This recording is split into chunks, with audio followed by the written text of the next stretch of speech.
Hi, this is Tim from Cross Church, and welcome to Conversations with Tim. This is something we've been doing on Tuesday nights for a while now, and it just gives me an opportunity to have conversations with people that I come across. They could be friends of mine. Last week it was a guy that I used to do ministry with back in the '80s, and it was a staff member a couple times before that, and it was a guy who did economic development, and we talk about rural economic development, before that. Next week, I have two of my pastor friends from Chicago are going to be on with me, and we're going to talk about racism and racism topics, and just trying to help push that conversation a little bit, and how we can help people. So we have several of these that are lined up that we're trying just to give a wide range of conversations, and they really are just simply conversations, me talking to whomever. And the way I think about it is that it's like we're sitting at a restaurant talking, and people are eavesdropping on us as we talk. So that's kind of how we set it up. Tonight, my guest tonight is Christy Blank. Christy is the clinical director for the Macoupin County Public Health Department. She's also the director of quality and compliance. Adam, go ahead and bring Christy on. Hi, Christy. Hello, how are you? I'm very good. People won't know, obviously. So what happens is that we send a link to someone, and then they click a link, and then they enter this program that we use, and then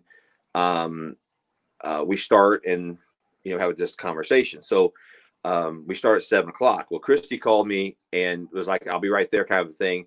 And you could actually hear her breathing hard. It's kind of like you just kind of swooped in from that busy day, probably, just running. So it's really a crazy time at the Macoupin County Health Department. Clearly, this is not what I'll say. If your career path was to be at the health department and to work at a health department, that's what you want to do. I'm guessing they never prepared you for pandemics. That was never the deal, right? We studied it in nursing school, but it didn't look anything like this. So let's just talk a little bit. Christy lives in Gillespie. Okay, she's married to John. Tell us a little about your family. So I have a 20-year-old daughter who is going to school to be a teacher. She's also occupational therapy assistant. And then we have twin 16-year-olds, boy and girl, Lainey and Brock, and they're going to be juniors. So kind of busy here all the time. Well, actually, I didn't pay attention, but they're just above your shoulders. Oh, they are. Yeah, you could have got them and give us a little diagram. Could have pointed, and like this is and that is. So, all right. So you mentioned nursing school. So, kind of help me understand well, first of all, how long have you been at the health department? So I have been at, I started doing PRN nursing in 2017 at the health department. I was just giving shots. I was working in St. Louis as a nurse and always leaving my county, leaving my state, going to Missouri to work. And so I wanted to give back. I felt like I spent more time out of state than in state. So I worked up there giving immunizations, working on communicable disease, helping with contact tracing during that time, just as needed. And then I took this clinical director position in March of 18, and then it's just kind of gone from there. Okay, so back us up a little bit to your career path. Young Christy decides she wants to be a nurse, goes through the process, becomes a nurse. And so you got us to the place where you lived in Macoupin County and you found yourself leaving a lot, going to Missouri. But kind of what was the transition process to get you from just being a floor nurse to the clinical director and director of quality and compliance at our health department? So when I went to nursing school, and right out of nursing school, I got recruited into the intensive care unit as a new nurse. Spent a lot of time in St. Louis working for BJC in the intensive care unit. Loved it. Kind of got handpicked on a team to come out of there whenever we were going from paperless charting to electronic, helped them build the electronic system, and then went on down to Big Barns to work for a while, and the Barnes Learning Institute. Then, like I said, I did PRN nursing for here, and then this position came open at the health department, and I decided to see what it was like. And it was very nice, you know, driving 3 blocks to work each day. Right. The plan was actually to work less and spend more time with my family, because the ICU shifts were, I would go to work I'd have to be there at 6:30 in the morning. And if I had a code right before it was time to leave that day, sometimes it was 9:30, 10 o'clock at night before I got home. So I thought I was going to have more time being here and less time on the road, but this kind of seems to average out about the same amount of hours. You know, I've been 60, 70, 80 hours a week, especially through this time, getting everything kind of ironed out. So busy. So I give like 2 titles, but so you have, is it really 2 jobs? Is it really 1 job and we have to have this other It's like title? about 6 jobs. 6 jobs. Yeah, it's so it's a combined thing. So how it works is this: we are a federally qualified health center. So Maple Street Clinic in Gillespie is a federally qualified health center that is there to serve the underserved, underprivileged, underinsured.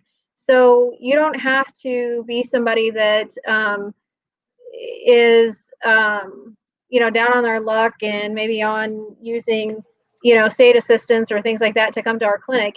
We have we accept insurances. We have negotiated contracts through the federally qualified health center that allows for us, for instance, let's say labs. If you have to have labs drawn, you can come into our clinic and get a CBC drawn for like $1, just because we have negotiated rates. So the clinical director part comes for both Maple Street, and then we have the second federally qualified health center that we just opened up in Carlinville last year, and that's at Morgan Street. And then we have the Health and Wellness Center in Gillespie as well, that we do mental health and substance abuse recovery. So that kind of takes care of overseeing operations at both places, the whole clinic side, and that's medical, behavioral health, and dental that I do there. Of course, I have a big team to help me. And then Director of Quality Compliance kind of went hand in hand with that job. It was a position that wasn't filled. So I started writing policies when I came in 2018, and that's just never gone away. And so I'm trying to transition that on to other staff now. But with that comes like risk manager and different things like that. So at the federally qualified health center and at the health department, there's not an overabundance of staff because there's not an overabundance of money. So Gotcha. Every one of my staff members carry many hats. They do many jobs, and so they're kind of putting out what the biggest fire is that day or that week. Right. Well, I'm kind of tired of just listening to you telling us all the things you would do, but the health department, in my opinion, I've told this a lot of different people. I've told it to you personally. I've told it to various people, but what you guys are doing during this time has been, extraordinary, and it's helped our county stay healthier. There's been a lot of things you guys have done that have protected us. And so I know there's been a lot of short nights. I know there's been some stress. I know people get upset about certain things and some things about outside your control. But I'm just grateful. And I think most of the community is going to be grateful. The county's going to be grateful. So, it's like I said, it's not what, we've all of our jobs have that, where it's kind of like, it's like, this is what normal is. And then this is what crazy is. And you're having an extended period of crazy. Like, this is not normal. Yeah. We're not supposed to work this hard, this many hours, this little sleep. We're not supposed to be there. Yes. Yeah, for this long. Yeah. And it's one thing if you're going to do it for a week even, but for this long period of time, that's just, it's wear and tear. So we're grateful. So to those watching, if you have some questions as we kind of talk, because we're just going to have a conversation, you get to eavesdrop. But as we have conversations, if you have some questions, if you want to put those in the comment section, Adam will kind of filter those for me, and we'll go from there. But so, Christy, kind of help me. You kind of got into it a little bit with all the things you guys do, but there's before the virus, there's the normal, I'll say, workflow. Here are the things we do, and then after the virus or during the virus, we've got to shut down a bunch of things. Like we can't do the dental services or whatever it is. And then I'm guessing now you're starting to maybe start to transition a little bit and some things coming back or whatever. Can you just kind of talk me, like, if there was no virus, this is a normal work week or a normal, these are kind of like the services you've already mentioned, but then this is what just happened to us. And we went, and this is what virus mode looked like maybe on some of the days when it was like the crazy days. So can you kind of walk us through that a little bit? So let's go back to March. I think March we were pushing forward with, CMS, so the state has a list of quality measures that we have to meet. We have to make sure we're doing certain things for our patients. So I have about 100 direct reports to me between all of the health centers. So we are charged with making sure that we're following state regulations and guidelines, federal regulations. We have many programs within just the normal health center. We provide primary care, we provide behavioral health, but we also do a school link program to where we are in agreements with all of our district schools except two northern parts of the county, that's Northwestern and North Mac. All the other schools within Macoupin County, we provide physicals to the kids at the beginning and the end of the school year. We provide immunizations. We provide counselors out within the schools. We have education programs. So we're doing that on a normal basis. So I've got schedules going on from all facilities, all these different people moving in different places. That's the medical behavioral side of it. Then you add the dental in there. We have 9 chairs in the Gillespie office. We have 4 chairs in the Carlinville office. So I have, thank God, I have great staff all around that can help me manage those things. So we were booming. We were fuller than we ever were with staff in March, trying to figure out, we had so many patients that our dental schedules were filled up for probably 6 months. Oh, wow. And then we got hit by a freight train, and we had to, that's what it felt like. We had to stop in our tracks and figure out how we were going to reassess and handle what was dealt with us. So I opened up with the help of Derek Taberzi, the emergency preparedness coordinator, and some other people on our team, we opened up the command center in Carlinville to start handling the COVID situation. And we just started reallocating staff. We had to shut down dental due to the risk of the aerosol procedures. And we kind of shifted some staff that way, went over to telehealth to still provide some of the services. We have a recovery program. These people need to be held accountable. They want to be held accountable. That's what helps them be successful. We do have a large mental health population that we serve, that they count on us to be there, for their appointments weekly. And so we couldn't bring them into the clinic, but we had to find a way to still bridge that gap and getting them the care that they needed. So March was very trying, just trying to figure out how we could handle everything. We were putting in, 70, 80, 90 hours a week, some weeks in the very beginning, just trying to get the command center settled.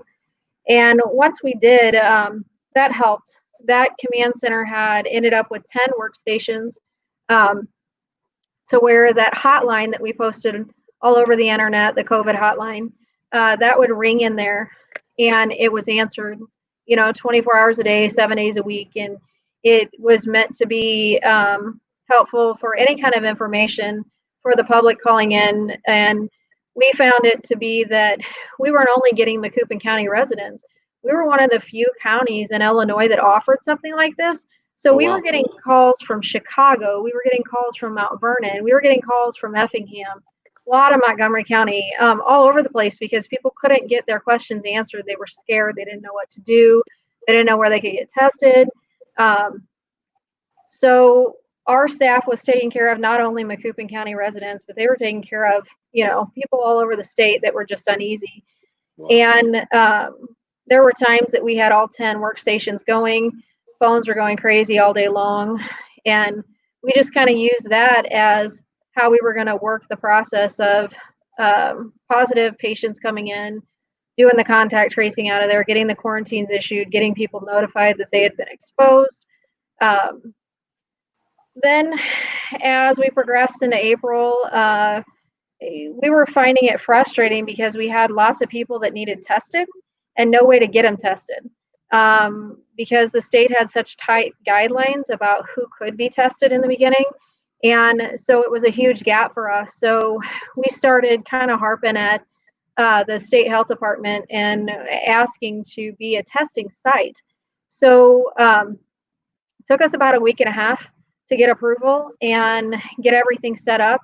And I'm not really sure how it happened. It all came together. We decided we were going to do it outside the building to keep everybody away from our clinics, because we didn't want anybody sick coming in and exposing other patients and our employees. And so we really limited foot traffic within the clinics, and started doing this drive-through testing in our parking lot. And that's what we've been doing every day. We open up the drive-through testing at 11 o'clock every day, and we go until we're done. So some days we will test a lot more than others. Some days we may have 10 people. But we open it up every single day just for the ease of the public. Whoever wants to come in and get tested, we can test anybody now. So we've been doing that Monday through Friday for, I don't even know I've lost track how many weeks at this point. So now we're kind of, we're in phase 3. So we're trying to put pieces back together.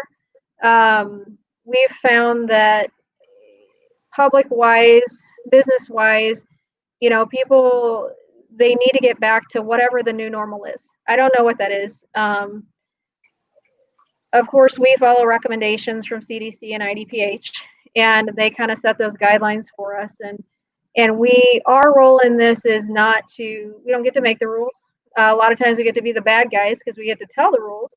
But our role at this point is to educate. We're not there to shut anybody down or to make it hard on anybody. We're there only to help them do what they need to do, but be healthy in doing it, to keep the spread down within our county. We've been super fortunate that we've been able to stay on top of the contact tracing and shut down any outbreaks or spreads of things that we've been able to identify. There's only been a very few amount of cases that we haven't been able to find the origin of them. And so I think that's been helpful in keeping the numbers low, people being compliant with staying home when they're sick. So right now we're kind of in that holding phase to where we're not getting a whole lot of positives coming out. The positives that are coming out are super sick. That is different than before. And so we do have some hospitalized that are unfortunately very ill. I think we're going to see more of that, because I think as people go out and about, less people are going to have a desire to be tested. So the ones that were coming back positive that have been tested are probably going to be the ones that we're getting from the hospitalizations. So we're just focusing now on educating businesses, recently, daycares are opening back up, libraries are opening up, bars, restaurants, outside dining, hair salons, things like that, churches. You and I have had extensive conversations. How can we do this and be safe? So that's where we're at. We're educating a lot, still getting some calls in the call center. So we have scaled back in the call center from 10 to 5. I'm going to take it down another notch, just because I'm losing staff back to their regular jobs, which is a great problem to have. That means we're opening, services back up, dental back up, things like that. So we're just going to kind of work in ebb and flow and see what happens here. If we have more positives with, people being out and about, that's kind of to be expected. So we will flex as we need to flex to handle the volume and kind of go from there. Wow. Yeah, that's exhausting just to hear. Um, when you talk about contact tracing, so just so everyone understands that if I come in, or if somehow it comes out that I have, I get tested and I have, well, first of all, when I come to you, I've heard you talk about we triage you, which sounds, you asked me some questions, right? That's what Sure. triage is, Sure. And so you ask me some questions, and then if I answer the questions a certain way, then I got tested or whatever. If I have the virus, or I'm suspected to have the virus, what is it when you say contract tracing? What would that be? Like, what would you do to me? What would you say to me? Sure. So contact tracing isn't new. It's the new buzzword right now around this virus, but contact tracing has been used, for ages and ages. Back when smallpox was here, or any kind of communicable disease, STDs. We have a communicable disease department at the health department. Our public health nurses work that alongside of me, and so each time there is a communicable disease anywhere in the state, it is entered into a state database. That database then divvies it out to whichever county that person is a resident of, and that's the county that claims that communicable disease. So, for instance, what we most frequently work, unfortunately, are STDs, or hepatitis C cases, things like that. So, a positive gets put into that database. It gets pushed to Macoupin County. We pull it up, and then we have to do what's called contact tracing. Or what that really means is we contact the person, the individual that's positive, and we find out if they know the origin of where they contracted the communicable disease. And then we try to trace back where they got it from if they don't know, or if they do know, then we make contact with however they got it and figure if we can go back far enough to stop it, and to let everybody know that we know who's been exposed, so they don't keep re-exposing people over and over and over again. So, it's communicable. Obviously, we want to stop it in its tracks to keep the cases down. That's with any kind of communicable disease. So contact tracing is not new. It just seems to be the buzzword around this virus, because if you haven't worked in communicable disease before, you probably haven't really given it much thought what the process is when somebody tests positive for hepatitis C, or any kind of STD, or TB, or things like that. What happens in the background to make sure that that doesn't keep spreading throughout our communities. Right. Okay. So one of the questions that have come in, and it's and I know even for you and other nurses and people in the medical field that I know, they talk about how they used to get like once a week, every 10 days, the CDC would give them some kind of guideline or whatever, and all of a sudden they're getting like 5 and 6 a day or some kind of crazy deal. Fatigue, definitely. So everything, it's like, and so it's confusing for you guys in the system. So for us out of the system, it's really nuts. Okay. And then, it's like, well, what's politics and what's medical and what's, all that kind of weird stuff. One of the questions that came in is, and I'll tell everybody publicly what I've said to Christy privately. If I ask a question she didn't feel comfortable answering for any reason, then I don't want her to answer that question. She can check out of that and give us a blow off answer, and we'll be fine. Okay. So that's not the point of conversation with Tim.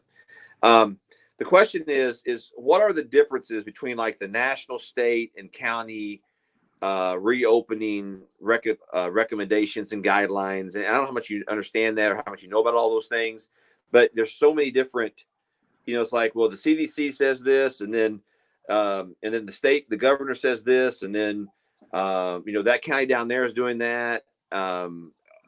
So even in our own county, there's some conversation about some meeting, a special call meeting. They have this coming Friday night. Give us some guidance on this. How do you, like, in your world, or because all that stuff's coming down, part of it's your job. I mean, this is what we have to do, no matter how we feel about it. We're the bearers of bad news, but we didn't make up the idea. We weren't the one who gave that guideline, but it's our job to carry it out. So how would you say just the differences in how they see things? So I think that the CDC let me back up. I think first of all, the key word to remember in all this is its guidance. Okay, it's recommendations, right? So the CDC bases it off of best clinical practice. If they see, if they're going to base it off of knowing facts around the virus itself, what they've had experience with, what's proven to be right, what's proven to be wrong. Then you go down to the IDPH or the state level. So when we're looking at recommendations or we're giving out education for the county, we're giving it based off of CDC and IDPH recommendations. Now, IDPH obviously is going to align in the reopening phases with the governor because that's what's out for them to go by. But the thing everybody has to remember is that, again, we don't make the rules. Those are passed down to us as far as what is recommended. Again, keyword recommended for reopening. So IDPH should align with CDC as far as what their recommendations are for the physical opening of things. The education, you should not see any difference because CDC and IDPH go together. The education, the disinfecting, which you and I have talked a lot about, mitigating the risk to reopening. Those should be the same with CDC and IDPH. I think that if I understand what you're asking me, more of the differences are going to come around who recommends opening what when.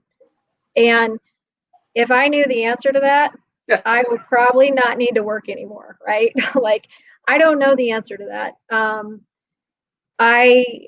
I really can't. It's hard to navigate. It's hard for us to navigate.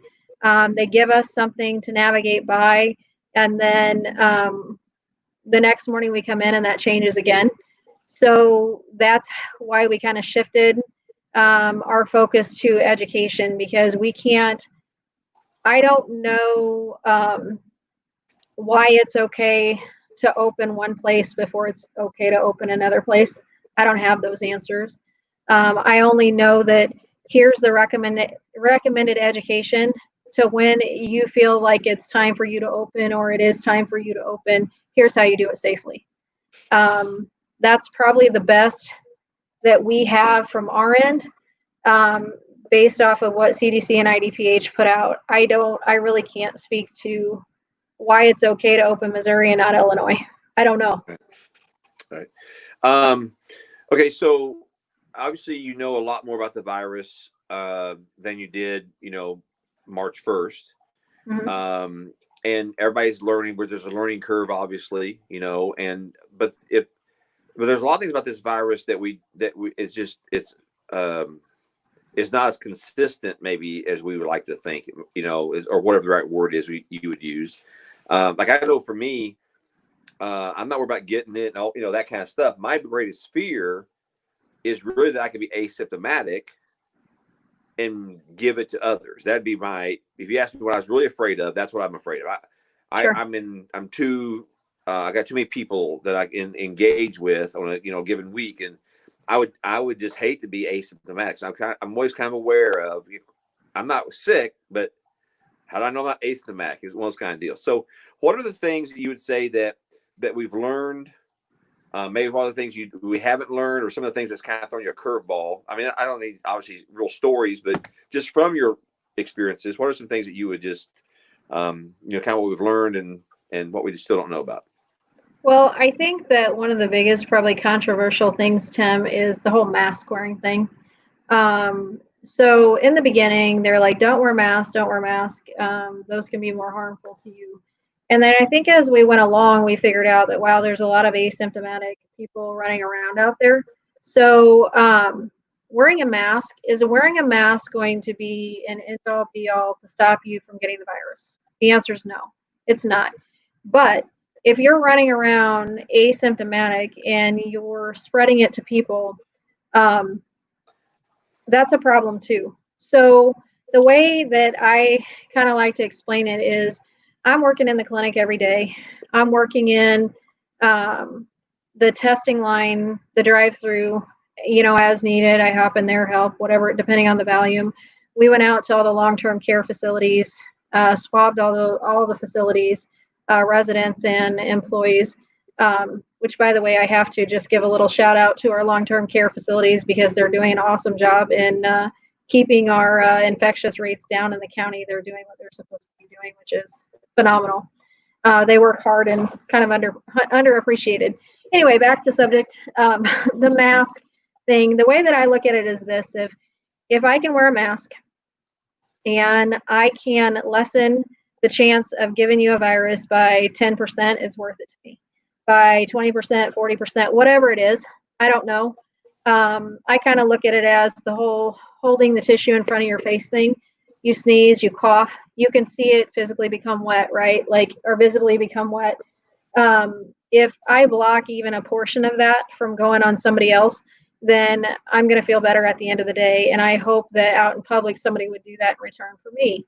The virus, like you said, really affects people of different ages in different ways. We have young people that are on ventilators.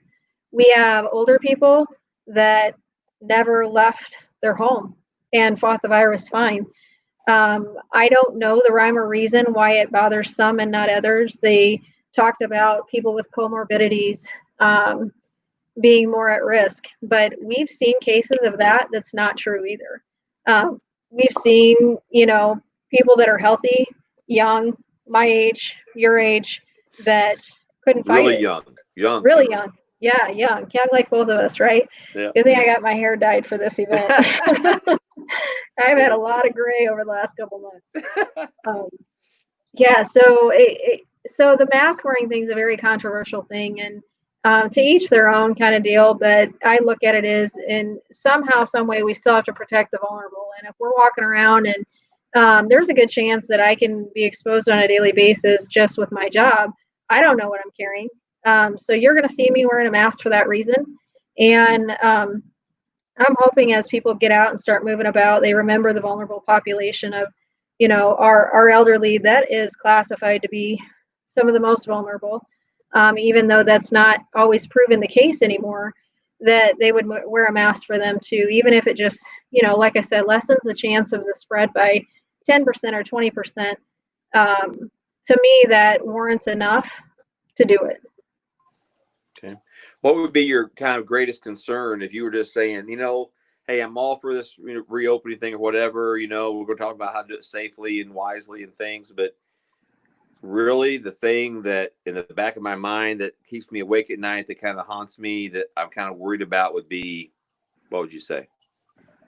I think the fact that this virus can be asymptomatic, and so many people can be so many people can be asymptomatic with it that they don't even know. You and I have talked about an outbreak that we worked with another county with significant numbers, where almost half of those numbers were asymptomatic, and they only got tested and knew they were positive because they were scared. They were scared when they were exposed, so they went in to be tested. They came back positive, but never had a fever, never had a headache, a cough, anything. So it scares me when the really large groups get together, because how many people are walking amongst them that are asymptomatic and spreading it. And then, I think that there's something to be said about our numbers being low. And that is, we did have the stay-at-home order for a reason. We had the stay-at-home order for a reason to let the hospitals, get set, let resources get into place. And so, yeah, a lot of people weren't abiding by it. They were still out and about and doing things. But the big places were shut down.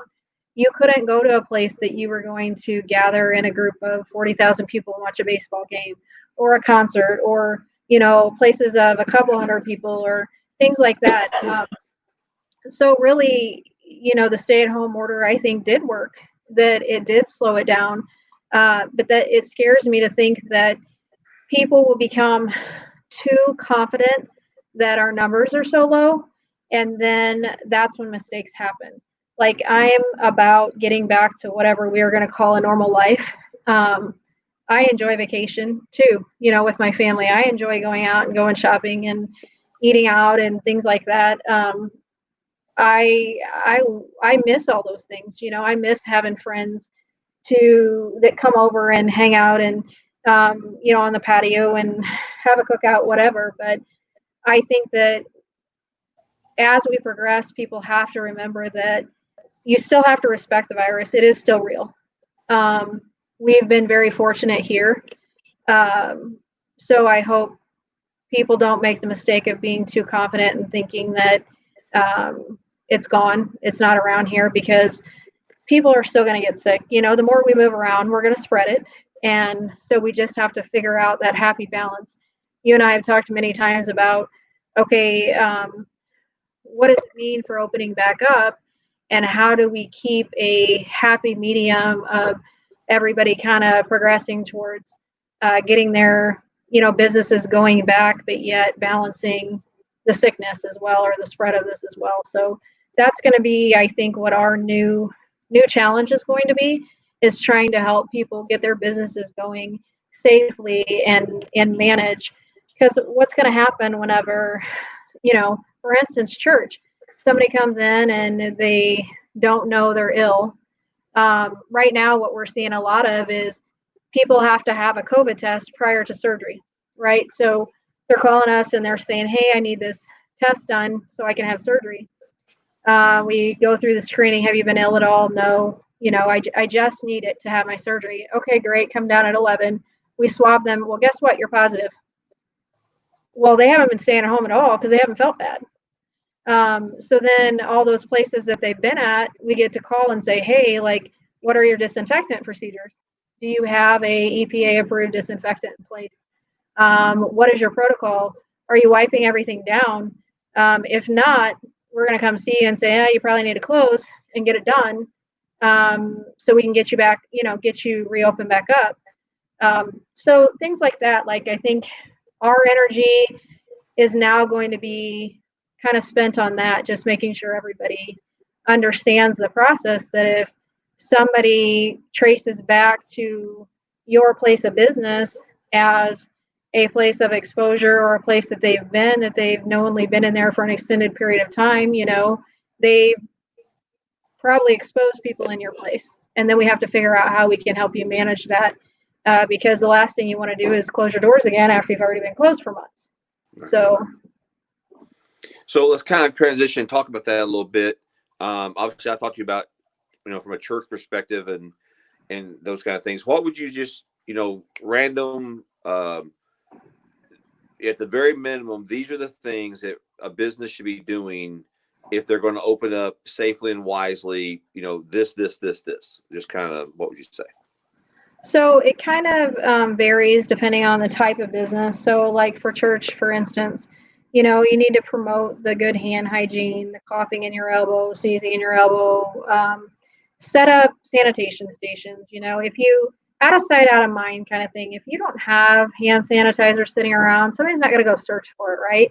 But if you have it when you walk in the door, they're going to use it. Like, people genuinely don't want this virus. They don't want to spread this virus. Like, they want to do the right things. They just need to know what to do the right things.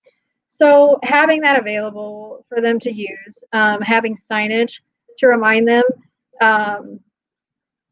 making sure that you're kind of doing the social distancing things. We know that this virus spreads person to person. So if we can keep our space from people as much as possible, that's good as well.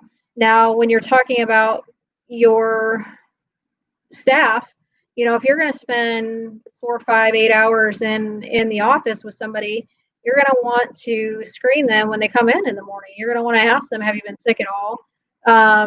Take a temperature and make sure that, they don't have fever at all. Make sure you're sanitizing your hard surfaces. Make sure you get a sanitation protocol in place so everybody knows what the expectation is. These things get wiped down every couple hours or whatever it is, depending on whatever kind of business that you run. Making sure that everybody's on the same page and doing their part to make sure that they, sanitize their hands, cover their mouth, face coverings. I can't stress it enough. And it's a personal thing. It's a recommendation again, of course. I do it to do my part to try to, like I said, if I can even prevent one single person from not getting sick from me, then I'm going to do it. That's what I took my ethical oath for being a nurse for. So there is a good website online that has all of the recommendations for phase 3 for disinfecting. It has the EPA disinfectant approved list attached to it. So we could share that. I believe I sent it to you right after it came out. Yes, you did. I can It share it. also has signage in there that you can print. So businesses that you don't have to reinvent the wheel. You can go on there, you can print the signage out, and it tells you, just friendly reminders. I think having it in people's vision is the key, because people genuinely want to do the right thing. You just have to give them that key to remember. So. Right. Yeah. All right. So, while we're talking about churches and stuff, they come out and they say, one of the things that changed recently was it's really hard to catch it off the surface or, whatever. So, but you'd still say to a church, or would you say to a church, avoid bulletins and handouts like that, and avoid, communion and coffee. And I mean, you'd still want them to do as close to a no-touch service as possible. Is that correct? Yes.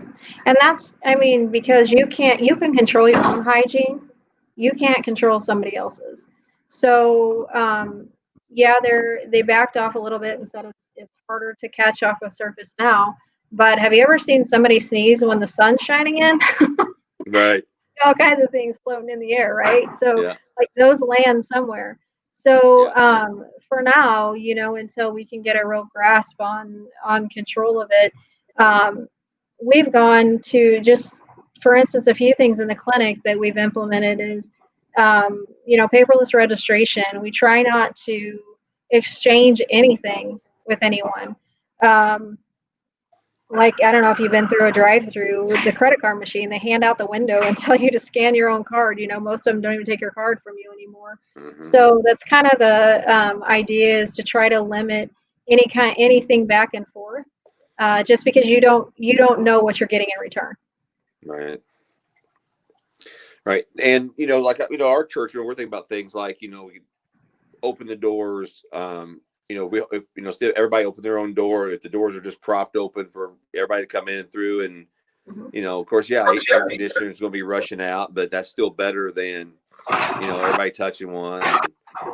So things that we do, like, coffee and donuts, we're going to cut that kind of stuff out. And, there's a long list of those things. You start going through them, and we're putting up hand sanitizing machines, and, we got the right sanitizer, just things like that we're going to, anything we can do. We're looking at,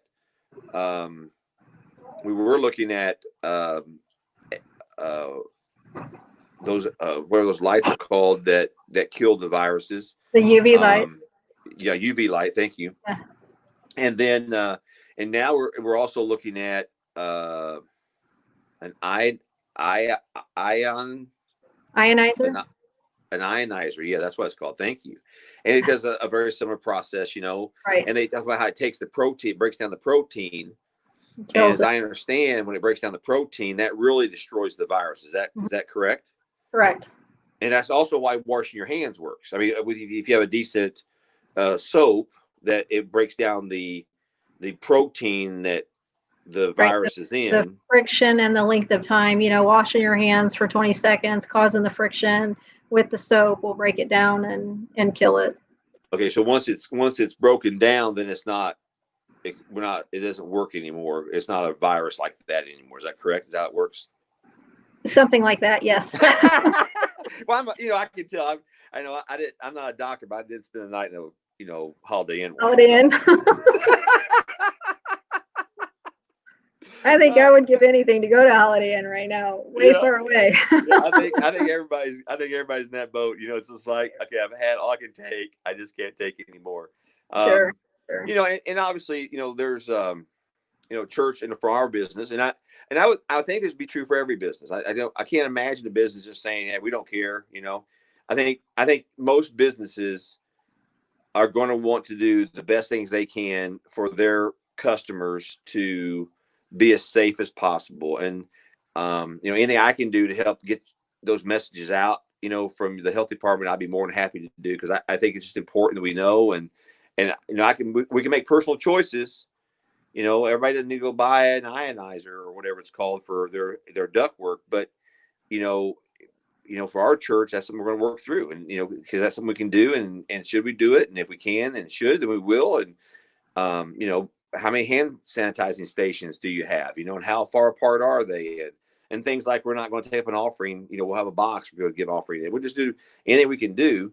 So I can see every business model, whatever that business is, having its own set of Sure. distinct guidelines that they need to work through, and, I called at one time, a few weeks ago, I called Christy, text or whatever I was doing. And I was just trying to, knowing that, there's a day coming, and it was hard for us to get any kind of sanitation equipment that I knew was CDC approved and all that kind of stuff. And so you couldn't just go order it. And I was getting a lot of pushback, as far as like, well, you're not front line or whatever they'd say. Or I couldn't get the quantities that we needed for our campuses and that kind of stuff. And you gave me, you put me in contact with Masco and Jeff, and they've done a great job with servicing us and giving us all the, he answered my questions. He explained how to do things. He's taking care of us, so we got stuff here already, and we're ready to start putting stuff together and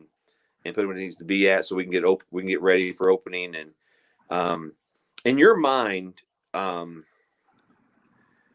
kind of, chase this down, and, I realize there's a lot of things that, we don't know and can't talk about really, or, as far as, we don't, as in, we can't say them as facts, so we don't know as facts.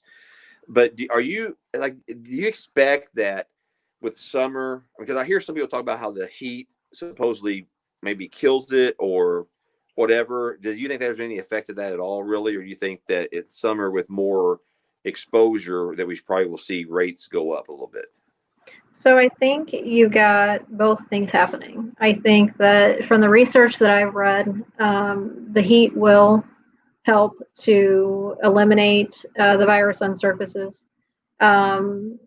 But if you've got more people out and about in closer contact, you're going to have an increase for that reason. So I think both things are happening. But yeah, I do expect with the more people are out moving around, the more we're going to see some increase in cases.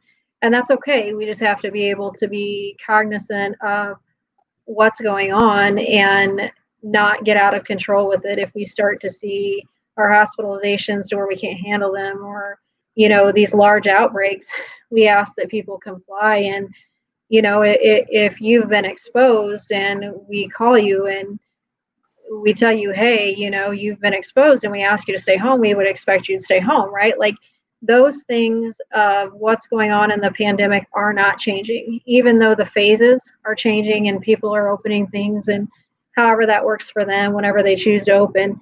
The fact that it is a communicable disease, if you test positive, we're still going to put you on quarantine, which is still forcible by law, that we ask you to stay in your home to stop the spread of this illness whenever you're positive. So despite everything going on around us, I hope that people can still wrap their heads around that part of it, that people are going to become positive, people are going to become exposed, and people are going to be asked to quarantine and stay at home to do their part to stop it. Whenever we know that you were in direct contact with somebody that has it, or you have it yourself. So those things don't go away for us. We're still going to do our part in making sure that we notify you immediately if you've been, exposed or in danger or positive, whatever that case may be. So now, so what we expect, just based on what other viruses have done and just how the thing ebbs and flows, I guess we expect to maybe get a little less or whatever happens in the summertime and things like that. But we do expect when the cold and flu season comes back around again in the late fall through the winter time, that it's going to reemerge. Would that be an expectation we should have? Is that correct? That is the expectation. Again, this is new. We have to assume that it performs like other viruses, such as the influenza, and that's what happens with it. You have what's quote unquote quote known as the flu season, right? So starting in September, October, depends on which year it is to when it starts happening here, depending on the weather outside and if it's kept people in or out kind of deal. And we see the worst of that going through usually February, sometimes March, again, depending on the weather. So we would assume that this one would act the same as other viruses that we're more familiar with. Okay. So, that's what, it's like, it's not going to go away. So we need to keep, we have to figure out, we have to figure out a balance to cohabitate with it, right? Like we have with the regular flu virus and things in the past. The only unfortunate thing about this right now is that it is novel, it's new, so people don't have any immunity like they have the other, influenza. So I've heard people mention it's just like the flu. Well, it is a virus like the flu, but it's new, and that's the problem. Like you've been exposed to however many different flu strains in your years of life, so you build up a little immunity each time you get exposed to them. And so then maybe the next time you're exposed to that same strain, you get a sneeze or a cough, or maybe you don't get anything at all because you've built enough immunity. This one, your body's not seen yet. So it just depends on how your body's going to take it and how your body's going to react. So yes, it's another virus. But the problem is we don't have anything built up to fight it. So we have to figure out, again, what that happy medium is and work through it as it comes. Figure out how to cohabitate. Yeah. One of the things that has been very apparent to me through this process is I clearly enjoy touching my face. So, we've sat here for an hour, talking. I've touched my face like 74 times and you've not touched your face one time yet. It's like, come on, man. I think that's because I still feel like I have my mask on.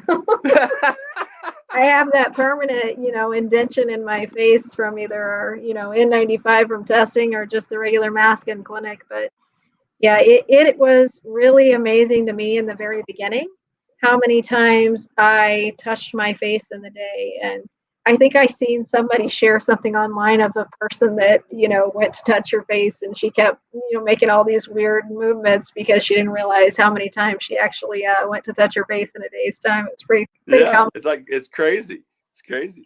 Sure.